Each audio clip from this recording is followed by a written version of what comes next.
la primera charla está con nosotros Ángela, que es fantástico tenerla aquí.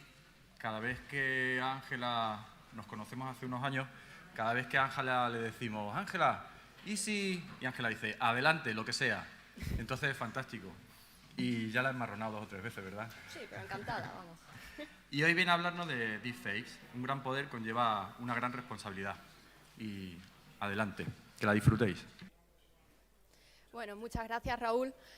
Antes de nada, es un honor para mí empezar este track de desarrollo y es una alegría poder volver a hacer estos eventos después de todo lo que ha pasado. Y bueno, espero que os resulte entretenida para empezar la mañana, ¿vale? Antes de hablar de lo que son los deepfakes, me gustaría empezar diciendo que la manipulación fotográfica realmente existe desde que se inventó la fotografía, ya por el siglo XIX. Realmente no hay nada nuevo bajo el sol, ¿de acuerdo? Pero sí es cierto que gracias a los avances que ha habido durante los últimos años, las técnicas de suplantación de identidad han avanzado muchísimo. Y de hecho, bueno, a día de hoy podemos hablar que un deepfake es una forma de generar contenido audiovisual en el que se suplanta la identidad de una persona a través de distintas vías. Se puede hacer mediante la voz, haciendo que parezca que una persona ha dicho palabras que realmente no ha dicho, mediante la imagen, que simplemente sería cambiar la cara de una persona a otro cuerpo, modificar rasgos faciales, etcétera, o a través de vídeo, que sería la técnica más compleja, la que más ha evolucionado durante los últimos años y la que más ha dado para hablar, y va a ser el contenido principal de esta charla. Aquí tenemos un ejemplo de lo que sería un vídeo deepfake, por poneros un poco en situación, por si alguno de vosotros estaba un despistadillo.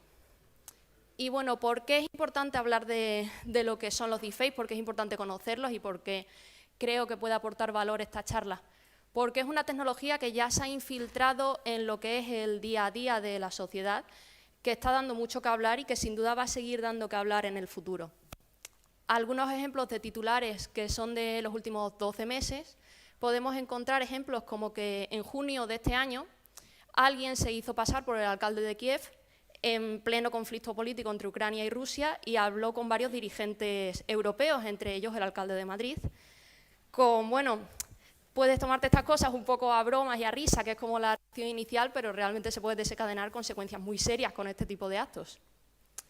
También podemos encontrar noticias de este estilo, en los que nos encontramos como candidatos políticos u otros tipos de personalidades utilizan esta tecnología para hacer pensar a grupos de población que están haciendo acciones que realmente no hacen.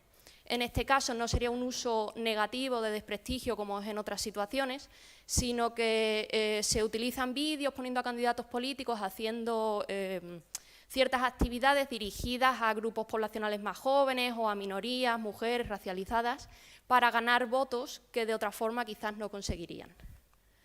Y bueno, otro ejemplo, que quizás sí va más en la línea de lo que es más mainstream de este tipo de noticias, es manipulación para cambiar el voto de la gente o para modificar cómo está pensando un grupo poblacional en concreto.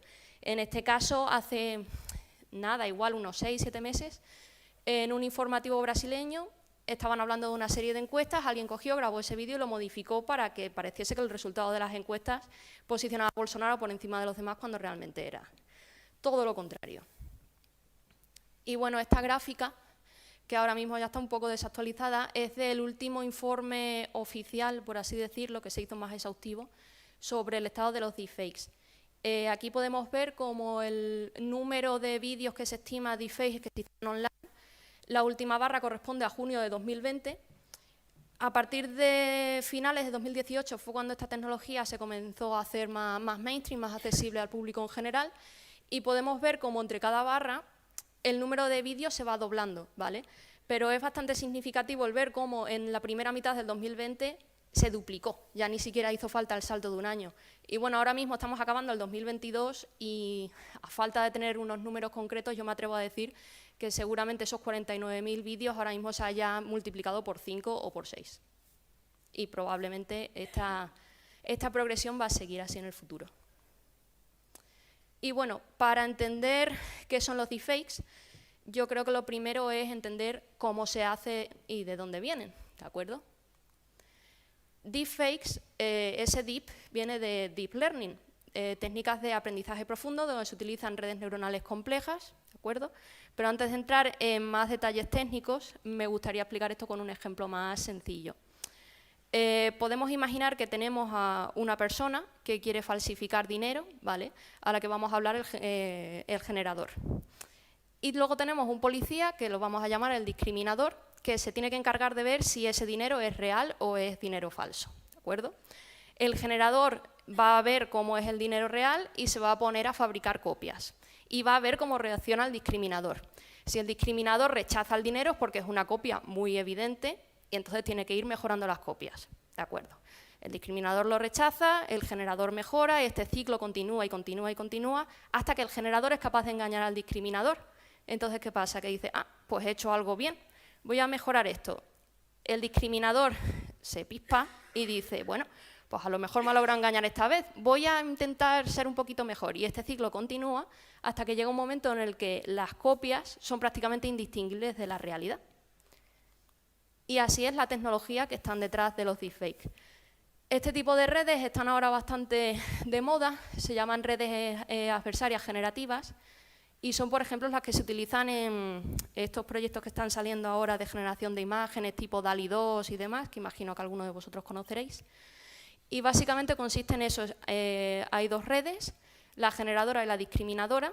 La discriminadora simplemente hace una clasificación entre lo que es real y lo que es falso, y el objetivo de la generadora es engañarla.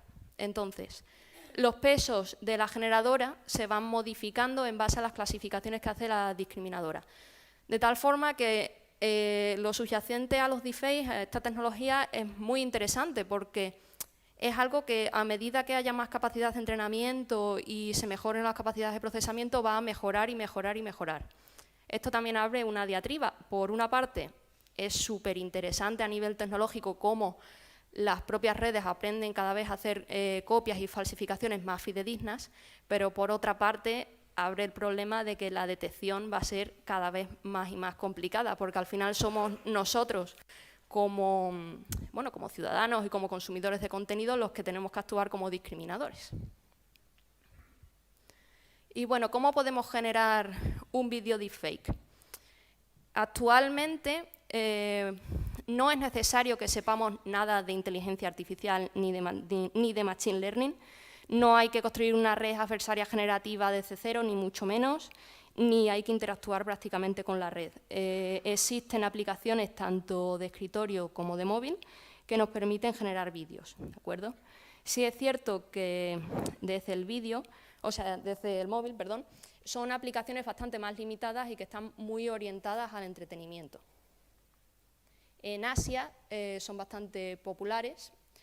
Una de ellas es Zao, que no se puede descargar en Occidente, salvo que hagas el apaño de poder bajar cosas de China, pero tiene una barbaridad de millones de descargas.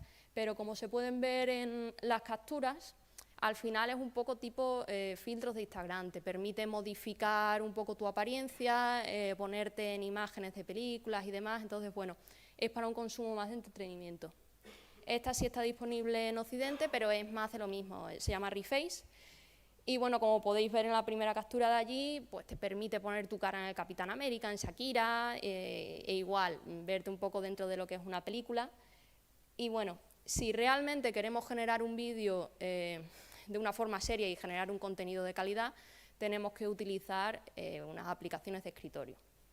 Las aplicaciones de escritorio se comenzaron a popularizar en el 2018, que fue cuando comenzó todo el boom de los deepfakes.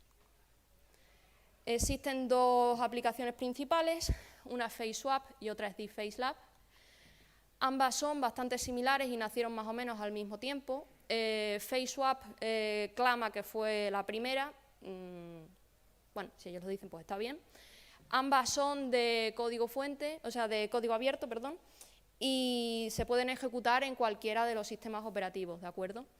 Mi experiencia personal ha sido con DeepFaceLab, pero prácticamente cualquier cosa que cuente de DeepFaceLab se puede aplicar a FaceSwap. La única diferencia más tangible que tienen entre ellas es cómo gestionan los pesos dentro de la red. Si no me equivoco, FaceSwap tiende a generalizar más los pesos a raíz de las distintas caras con las que va aprendiendo, y DeepFaceLab le da más importancia a los pesos de las últimas caras con las que va generando vídeos.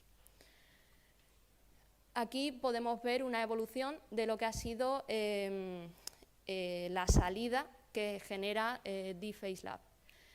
Podemos ver cómo desde el 2018, que la primera cara de Robert Downey Jr., no sé si la veréis bien desde allí, era de 64 por 64, y esta imagen, que si no me equivoco era de principios de 2022, estábamos ya a 1024 por 1024, o sea que no es nada descabellado que estas redes dentro de un par de años quizás estén produciendo caras en 4K, con todo lo que ello conlleva. Estas aplicaciones funcionan de forma que tú les indicas una serie de vídeos o de imágenes fuente y una serie de vídeos e imágenes destino, y finalmente lo fusiona en un resultado. Proveyéndole de vídeos, las propias herramientas son capaces de extraer frames que luego serán los que utilice para entrenar y para producir el resultado final. Aquí podemos ver una serie de imágenes en la que vemos cómo es lo que entiende el programa, qué es lo que está entendiendo la red, ¿de acuerdo? La cara de Elon Musk, en este caso, sería la fuente, la de Robert Downey Jr. sería el destino, ¿vale?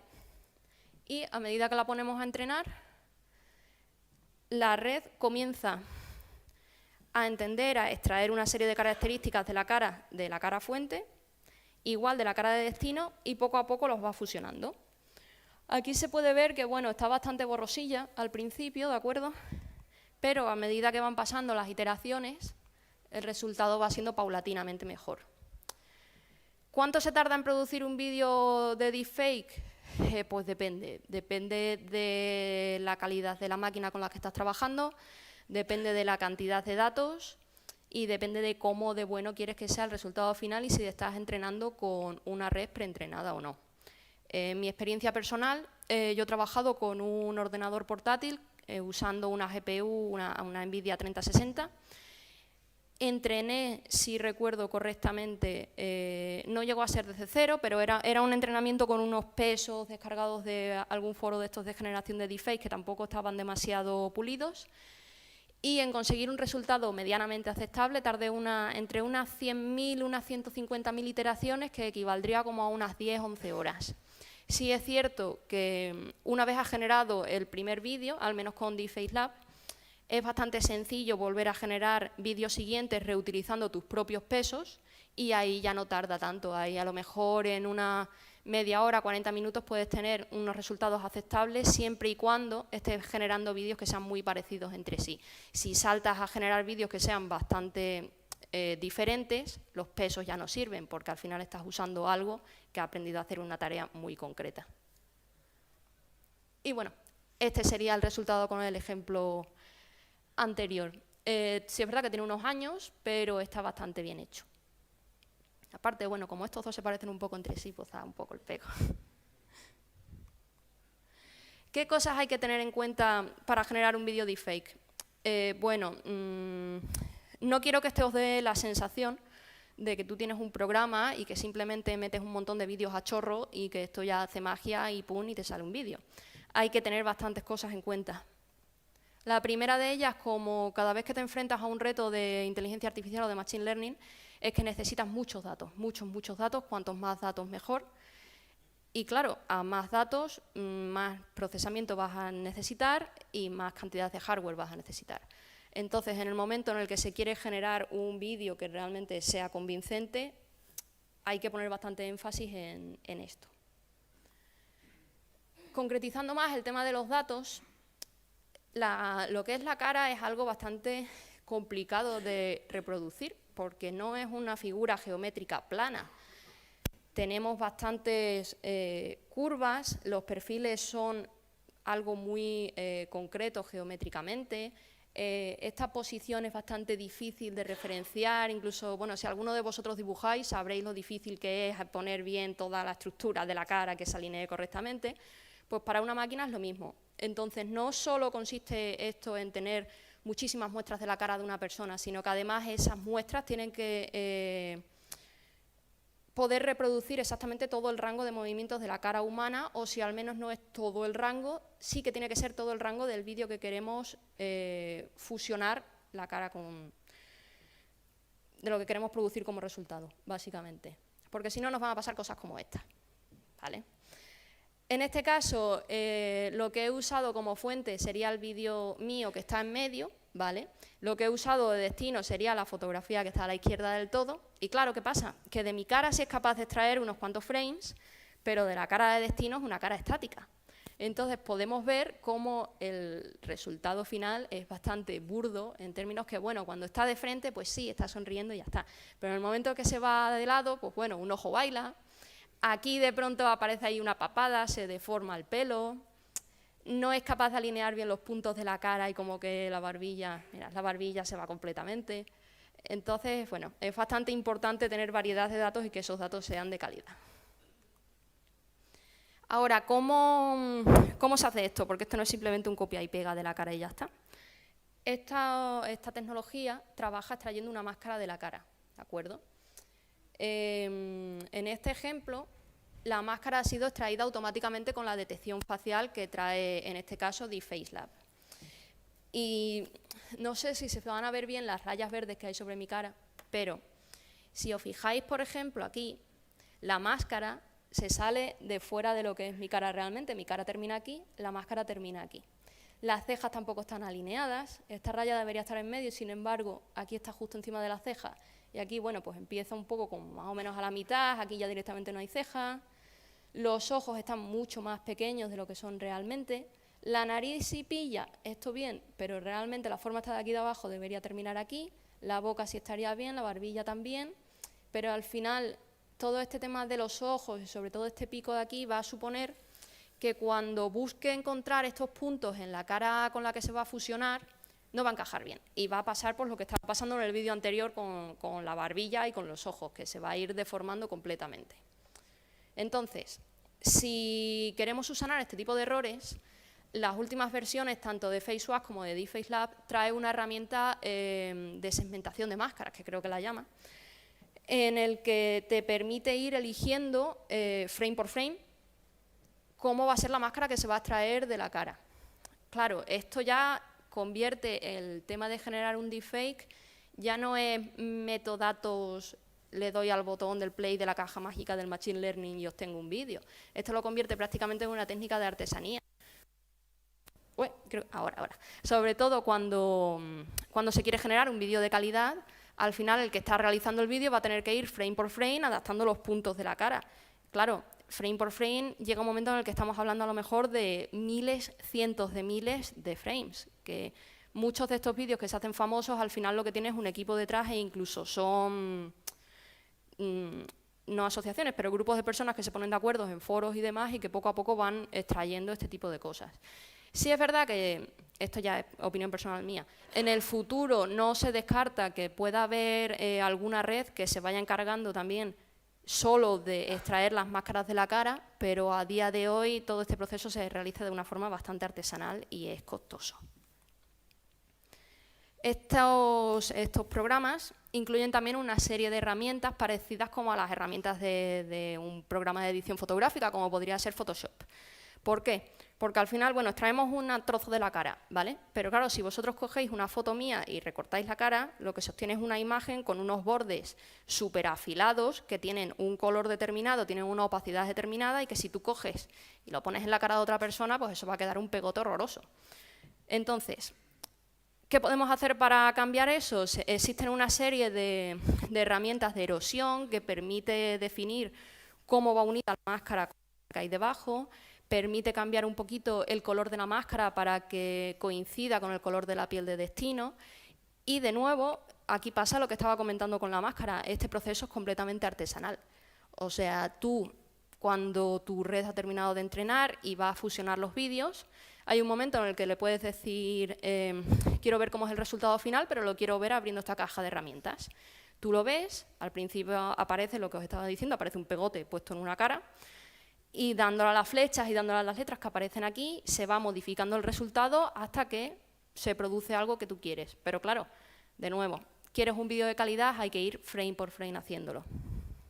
Porque si no pueden pasar cosas como esta, en la que se puede ver que, aunque la máscara que está puesta encima de mi cara Sí tiene los bordes erosionados, en este caso no se han adaptado bien a las dimensiones de mi cara y bueno, encima de las cejas de la cara que se ha puesto encima aparecen mis cejas, el color no encaja, en fin, las dimensiones tampoco están bien, la boca está demasiado grande. Que de nuevo, esto no es fácil de hacer y requiere bastante tiempo y bastante nivel de detalle. Ahora ya, para entrar en la fase final de la charla. ¿Qué se puede hacer con los deepfakes, además de crear polémica y engañar a la gente? Bueno, algunas aplicaciones positivas podrían ser, por ejemplo, mejorar el doblaje, ¿vale? A día de hoy, cuando se dobla una película, lo único que se hace es traducirla, adaptándola al idioma de destino, y se intenta un poco que, como se están moviendo, los labios de los actores encajen, ¿verdad? Pues en el futuro es probable que eso ya no haga falta, sino que realmente se modifiquen los labios de los actores para que se muevan acorde a lo que se está diciendo en el idioma en el que se dobla una película, lo cual estaría bastante chulo, la verdad. Y de hecho, esta funcionalidad ya está integrada en Deepfake Lab. Creo que está todavía un poquillo en beta, pero ya se pueden hacer cosas de forma abierta, cualquiera puede interactuar con esto y ya se están obteniendo algunos resultados. Luego, otro ejemplo bastante famosillo es el de rejuvenecer actores, ¿vale? Rejuvenecerlos o simplemente utilizar lo que es esta técnica de deepfakes como una técnica de VFX o de efectos especiales como otra cualquiera. En vez de maquillar a los actores, pues les modificamos la cara con esta serie de técnicas para que se parezcan más a alguien o a algo. Y bueno, de hecho, aquí que estoy poniendo el ejemplo de Star Wars, esto fue bastante sonado porque hubo un chico en YouTube, empezó a coger imágenes, pues creo que precisamente de Mark Hamill, y las estuvo modificando y demás, y bueno, al final, de hecho, le contrataron para el Mandalorian. Y aquí tenemos otro ejemplo, que este anuncio yo creo que salió este año, ¿no? En el que directamente pues, se pueden utilizar como actores a personas que hayan fallecido o directamente personas que no hayan existido nunca. Si tú eres capaz de generar una cara, que ya hay otras tecnologías que generan caras, al final puedes tener actores virtuales que no existan realmente y que simplemente sean como programas, por así decirlo. Las implicaciones de esto daría para otra charla, ¿no? Pero bueno, poder hacer se puede hacer. Y ahora, bueno, volviendo otra vez un poco a lo malo, ¿no? ¿Qué es lo malo de esta tecnología y qué cosas se pueden hacer con ella, que es bastante recriminable? Bueno, la primera de ellas, y la más evidente, sería un poco la difamación, ¿no? Tú al final puedes hacer que parezca que una persona está haciendo o diciendo cosas que nunca ha hecho ni que ha dicho, y te puedes estar cargando completamente toda su reputación e incluso bueno, sabotear procesos de contratación laboral o simplemente minar la autoestima y la situación personal de una persona. Hace unos meses hubo una noticia que en Estados Unidos, esto parece un poco de película mala de la 3, pero sucedió de verdad, en Estados Unidos la madre de una animadora, de una chica que estaba en el instituto, en el equipo de animadoras, ¿vale? Su hija, por lo visto, quería ascender a capitana del equipo y pues había otra chica ya que era capitana de las animadoras.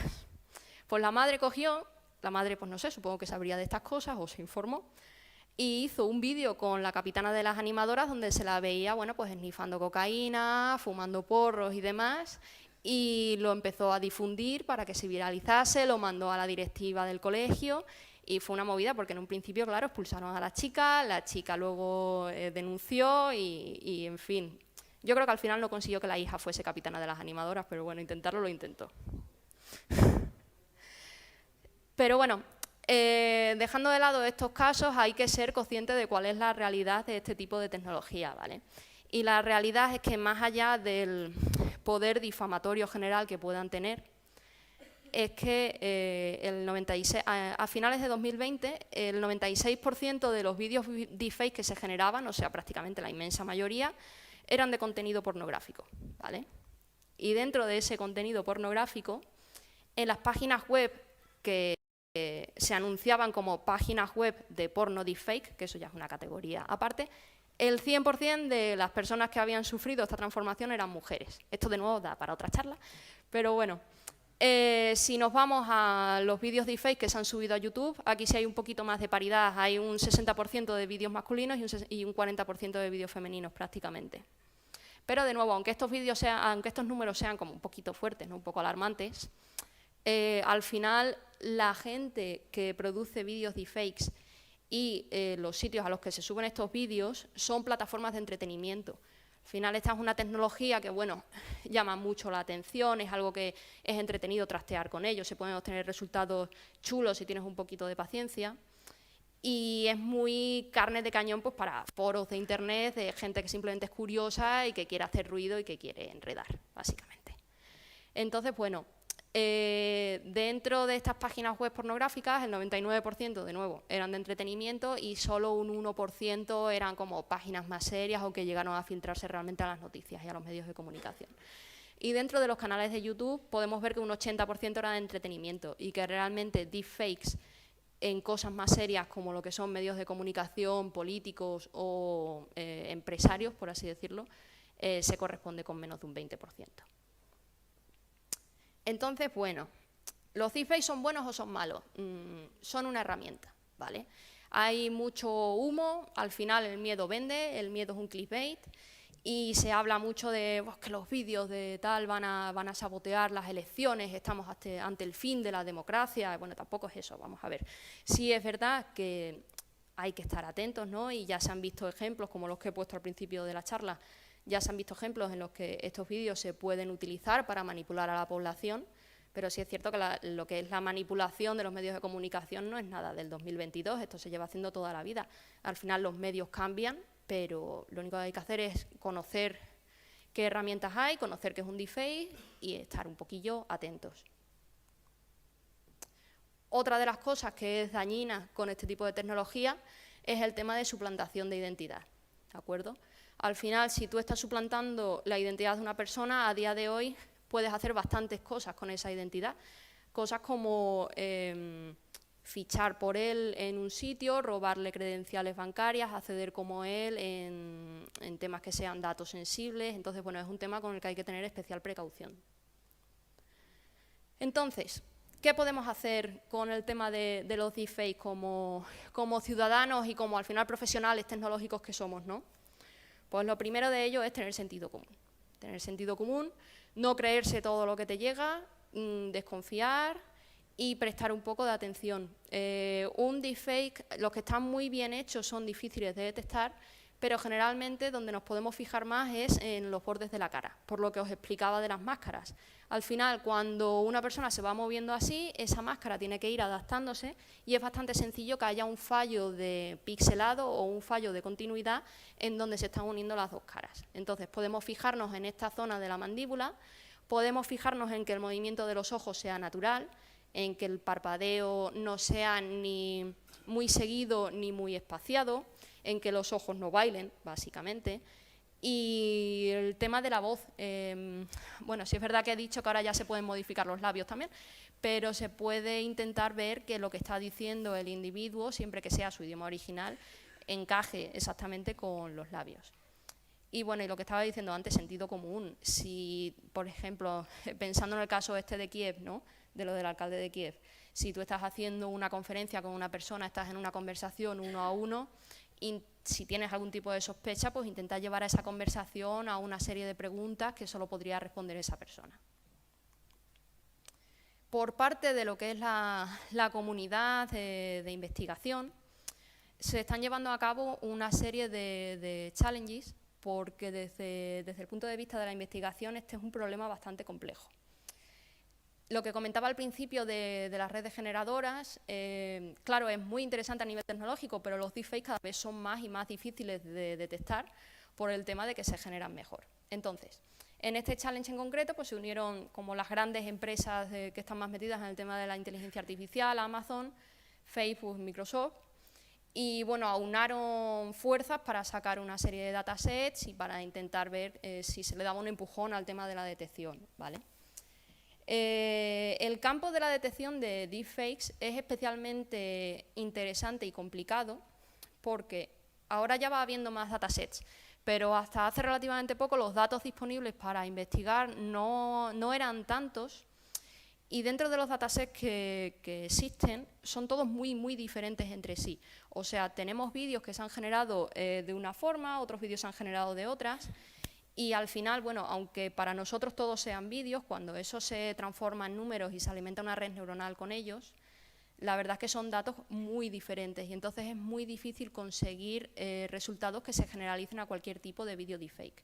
De hecho, bueno, cuando se trabaja en investigación de inteligencia artificial, lo normal en la mayoría de los campos es que para considerar que un resultado sea bueno, se tiene que tener aproximadamente pues, más de un 90% como mínimo o más de un 95% de aciertos.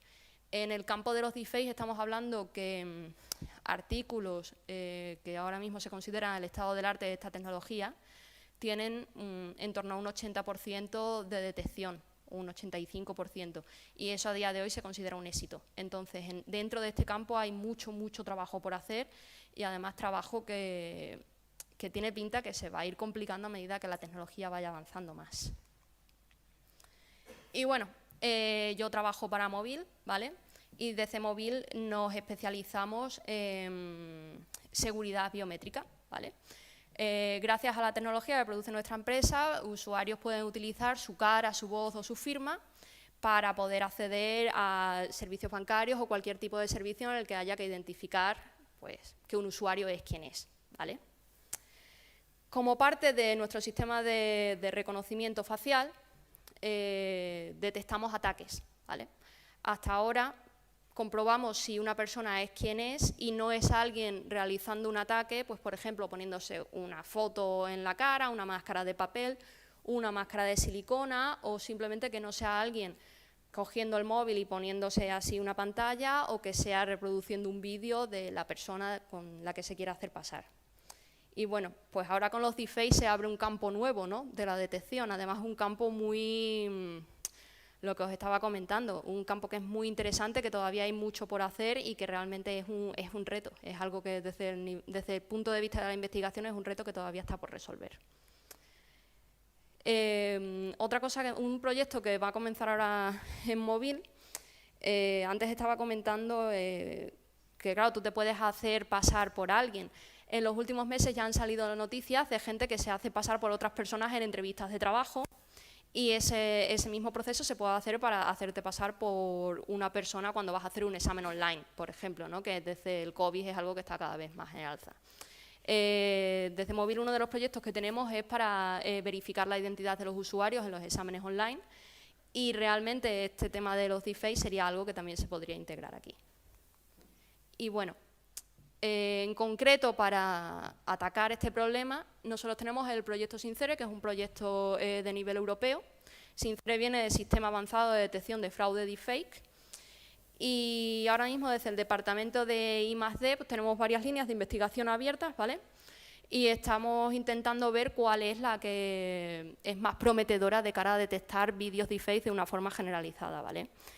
Primero comenzamos analizando los metadatos de los vídeos. Metadatos, para el que no lo sepa, son como una serie de información textual que está embebida en un archivo de vídeo cuando tú lo generas, ¿vale? Y el tema es que como un deepfake al final es un vídeo falso, es un vídeo que se ha generado artificialmente, esos metadatos, salvo que quien los esté generando sea consciente de que hay que tocarlos y que hay que reproducirlos de una forma que se parezcan a los de un vídeo real, generalmente tienen algún fallo, o hay metadatos de más o hay metadatos de menos, o los metadatos no encajan entre sí. ¿Qué problema tiene esta técnica? Lo que estaba comentando antes, que cada dataset es un mundo. Entonces, para algunos de ellos sí funciona muy bien, pero si por lo que sea hay alguna herramienta que ya ha automatizado este proceso, pues no sirve. Otra línea de investigación que hemos abierto es el análisis de nivel de error de vídeos. Aquí existe una serie de vías diferentes. La primera de ellas sería el análisis de frecuencia y la segunda como el análisis espaciotemporal. Esto, para explicarlo de una forma sencilla, sería lo que os comentaba antes de fijarse en los bordes de la cara, pero pues a un nivel más por debajo, más numérico. Se comprueba que la frecuencia del vídeo tenga picos o tenga bajadas muy abruptas que un vídeo normalmente no tendría. Y con lo del análisis espaciotemporal igual, que de pronto haya bits que se corrompan, haya bits que no siguen lo que sería el flujo de un vídeo normal. Y bueno, y la tercera vía de investigación es aplicar líneas de Deep Learning. Hemos probado con distintos modelos, distintos sistemas, y el que mejor nos ha funcionado por ahora sería un Vision Transformer, que al final es un modelo que ahora mismo está en el estado del arte de lo que es el Deep Learning en general y en concreto de la detección de deepfakes, en donde hemos logrado tener en torno a un 83% de acierto de media en general, no en un solo dataset, sino en datasets que son bastante diversos entre sí, lo cual es bastante buen resultado.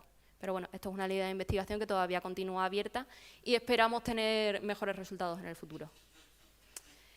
Y bueno, espero que os haya resultado interesante la charla, pero si queréis saber más, en el link de arriba, que básicamente es deepfacelab de glassroom.org, podéis encontrar como un resumen de la historia de los deepfakes, que está muy bien hecho porque es muy bonito de ver. Te van poniendo vídeos, te van explicando, hay un montón de referencias. Entonces, bueno, es como es un buen primer paso para el que quiera saber más, que vaya tirando del hilo. Y el segundo, a mí es que me gustan mucho estas cosas, pero es bastante divertido. Es una página web del MIT en la que tú puedes jugar a ser el discriminador. Te ponen distintos tipos de contenido audiovisual, te ponen vídeos, te ponen fotos, texto y voz. En inglés, eso sí. Y tú tienes que decir qué es verdadero y qué es falso.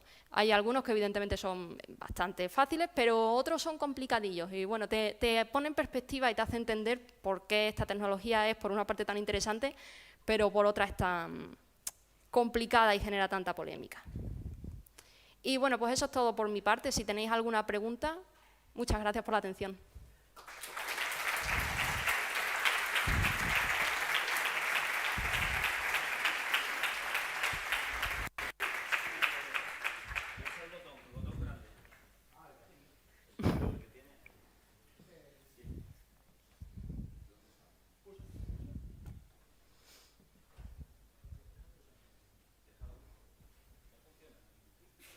Yo creo que te oigo de todas formas. Sí. Como has comentado ahora, el tema es un poco artesanal, ¿no? A la hora de generar algo con calidad y demás.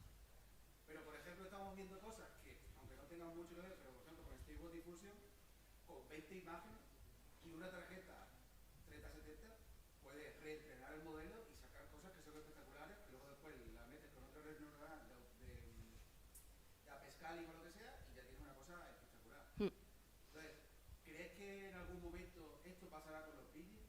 Y en el supuesto caso de que pase con los vídeos, ¿crees que habrá alguna forma de proteger a la gente anónima de esto? Porque, como has comentado, si hay algo del alcalde de Kiev o de, yo que sé, Obama, por ejemplo, que es el ejemplo que siempre se pone, es relativamente sencillo que Obama, que es una personaje público, saque un comunicado y diga, mira, esto no es así, sí. aunque el bulo es muy difícil de parar. Ahora sí, hostia. Perdón. Lo que decía, que aunque esas personas tienen por lo menos la capacidad de decir, mira, no soy yo. Sí. Pero claro, un anónimo, o sea, que un anónimo pueda generar eso contra otra persona anónima, estoy pensando, por ejemplo, en rupturas de pareja y cosas así que pueden ser bastante turbias. ¿Crees que va a existir la posibilidad de que esa gente se pueda defender de alguna forma? A ver, voy por partes, ¿vale? Lo primero, lo de el tema de la generación de imágenes. A ver, pues precisamente yo creo que a principios de esta semana leí una noticia de un modelo que iba ya un poco por el tema este del Stable Diffusion y demás, que ya generaba texto a vídeo. Entonces, bueno, si nos ponemos a hilar muy fino, sí es verdad que yo creo que ya hay ejemplos de estos de DALL-E, de Stable Diffusion, que genera la cara de famosos. En concreto, DALL-E yo creo que sí lo habían capado, pero sí, que algunas de las otras sí se podía... Stable Diffusion no se puede capar porque como te lo puedes Claro, esa no está capaz, claro. Que ahí tú ya puedes generar la cara de que a ti quien te dé la gana y bueno, no entraría en la categoría de deepfake, pero... Yo creo que estos son dos líneas distintas. No creo que los deepfakes vayan a seguir ese camino por el tema de que son redes que al final se le da una cierta libertad a los resultados, son redes como más artísticas. Entonces, que tú puedas generar, por ejemplo... Quiero un vídeo de Ángela montando a caballo, pues a lo mejor sí, pero va a ser un vídeo que, al menos a día de hoy, como están siendo las cosas, es algo que se ve que es como muy artístico y muy demás.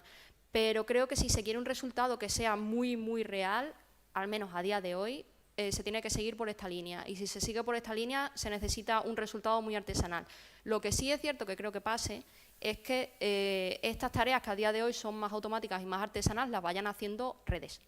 Que se vayan haciendo como un conjunto de redes neuronales y que al final una se encargue de lo de la extracción de la máscara, otra se encargue, pues incluso es que puedes poner una red árbitro, de decir, oye, si no hay suficientes esto de las caras, pues los intento generar yo o lo que sea. pero a corto plazo sí va a seguir la artesanía, yo creo.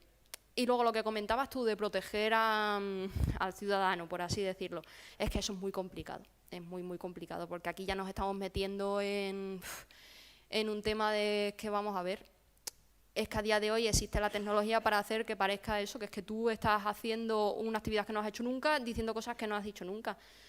Ahí ya nos estamos metiendo en un tema ético, un tema de derecho y demás. Yo me imagino que con el tiempo la inteligencia artificial está despertando una cantidad de agujeros éticos y de legalidades que poco a poco creo yo que los campos correspondientes irán resolviendo esos aspectos, pero ahora mismo es muy complicado. Es muy Black Mirror todo, ¿no? Pero es que es verdad, es lo que hay ahora mismo.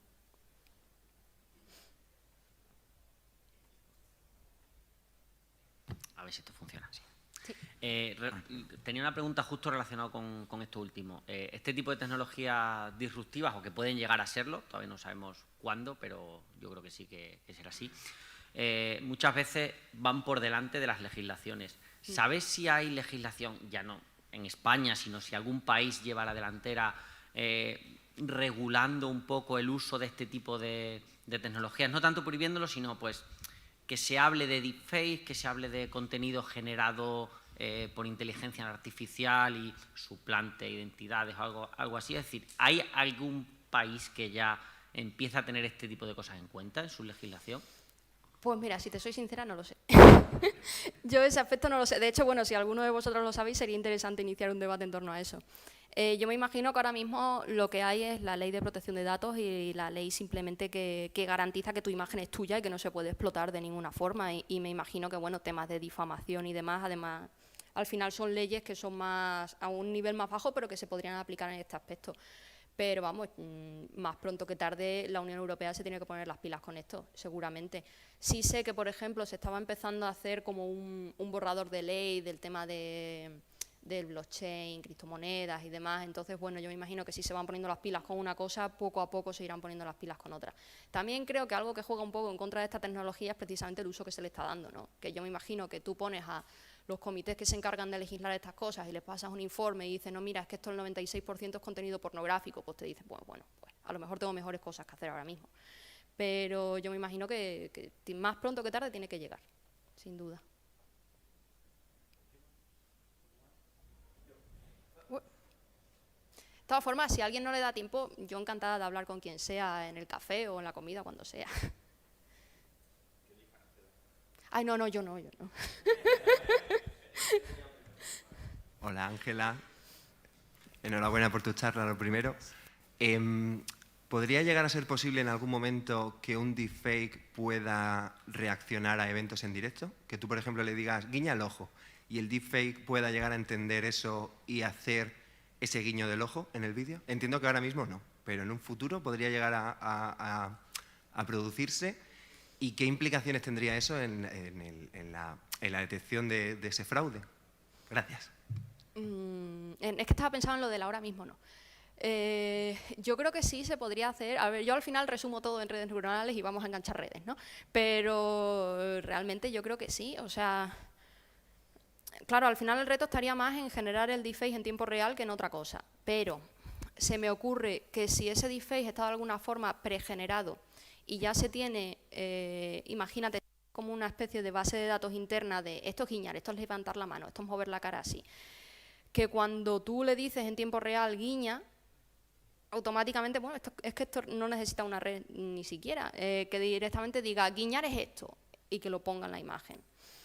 ¿Cómo se podría hacer eso ahora mismo o cuándo se va a poder hacer? Pues no lo sé, pero yo creo que incluso a día de hoy debería haber la tecnología ya para hacer eso.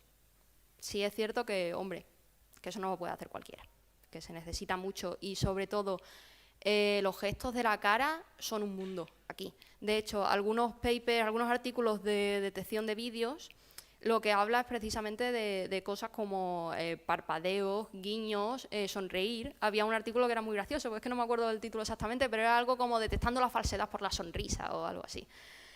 que al final son expresiones que cuando se cogen vídeos, salvo que tú estés cogiendo los vídeos de alguien en un entorno muy amigable o muy familiar, pues las sonrisas son sonrisas de entrevistas, son sonrisas muy forzadas y pues no tienes a alguien riendo de forma espontánea, no tienes a alguien guiñando, entonces es complicado. Ahí yo creo que el proceso de artesanía sería bastante más complejo, bastante.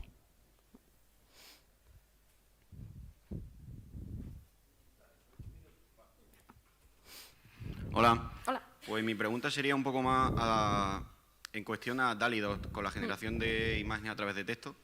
Y es si, porque vi un vídeo en YouTube de Jaime Altozano, no sé si lo conoce, Sí. que no se dedica al sector, pero sí lo explica un poco. Y es si tecnologías como DALL-E 2 pueden suplantar al arte dentro de unos 10 años, por ejemplo. Eso da para otra charla, la verdad. Vamos a ver. Aquí nos metemos en qué es el arte y que eso es un concepto que al final es subjetivo de cada uno. Yo no creo en el catastrofismo de que es que las inteligencias artificiales nos van a reducir a nada. No, a ver, son herramientas y creo que se va a abrir un campo nuevo. Igual que yo me imagino que en su día habría un debate interesantísimo cuando surgió Photoshop y todo el tema de la edición fotográfica, ¿no? Habría un debate de es que ya nadie se va a creer la fotografía, es que ya no va a haber dibujantes artesanales, ¿no? Yo no creo que eso vaya a pasar, se va a abrir una línea muy interesante de producir arte de una forma diferente, se va a abrir además también una forma de democratizar lo que es el consumo de gráficos para gente que necesite, imagínate, pues simplemente los vídeos, las miniaturas de YouTube, gente que necesite algo que no requiera una calidad muy grande, que se lo puedan autogenerar y que además sean imágenes libres de copyright. Eso sí, pero no sé. A mí me gusta ser un poco mágica con algunas cosas y yo pienso que hay cosas que hacemos los seres humanos que son nuestras y ya está. Y una de ellas son el arte. Si a mí algún día una máquina me logra conmover, igual que me puede conmover, pues no sé, el cuadro de alguien que yo admire mucho, pues oye, bienvenido sea. Pero no creo que una cosa vaya a sustituir a la otra, sino que van a convivir. ¿Ya? Bueno, muchas gracias.